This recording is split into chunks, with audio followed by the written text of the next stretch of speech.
suis née dans une famille chrétienne catholique, mais à moitié pratiquante. Pendant des années, je me suis éloignée du Seigneur. J'ai pris d'autres voies, j'ai pris d'autres chemins. Je voulais vivre ma vie comme je voulais, comme ça me plaisait. Je voulais être libre, faire ce que je veux. En même temps, je me rendais compte que la vie que je menais, elle n'était pas en rapport avec tout ce qu'on m'avait enseigné, tout ce que j'avais appris. Mais j'attendais d'être parfaite, je voulais être parfaite pour retourner à l'église, pour retourner vers le Seigneur et tout. Et puis en même temps, retourner à l'église, ça voulait dire qu'il fallait que j'abandonne beaucoup de choses. Et c'était dur parce que j'existais à travers les autres, sans être véritablement moi.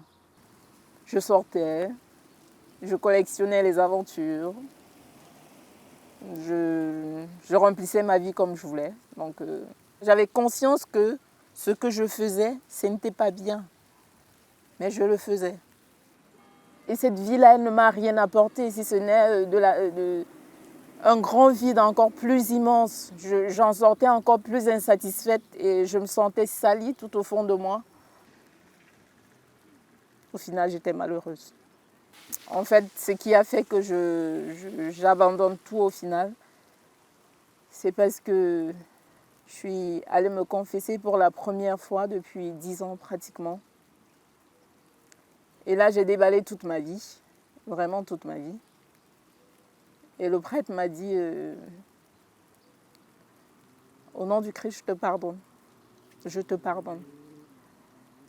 Ce pardon-là, je crois que si mes parents, ma famille connaissaient ce que j'avais fait, je ne pense pas qu'ils auraient pu me le pardonner. Parce que déjà, à moi-même, je ne me le pardonnais pas. Et ça m'a brisé en fait. Ça a brisé toutes mes résistances, ça a brisé tous les murs que j'avais dressés autour de moi. Ce pardon-là, il me disait, tu es tel que tu es. Oui, tu as péché, mais ce n'est pas ton péché qui te définit. Ce n'est pas ton péché qui va enlever le fait que tu es ma fille et que je t'aime. Et puis dans la continuité, de jour en jour, ça a été des actes concrets d'amour. Et moi, je viens d'une famille où on ne demande pas son amour, on n'exprime pas ce qu'on ressent.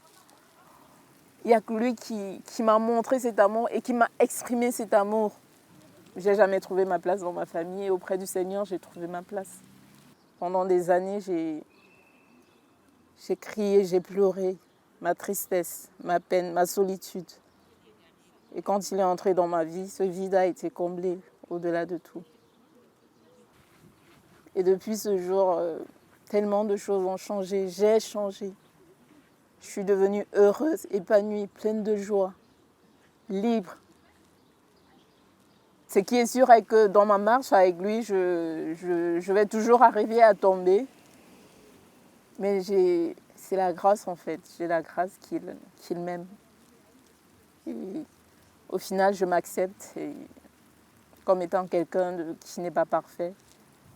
Je ne suis pas seule dans mes combats. Je sais que j'ai quelqu'un sur qui je peux m'appuyer et que jamais, jamais, il ne m'abandonnera.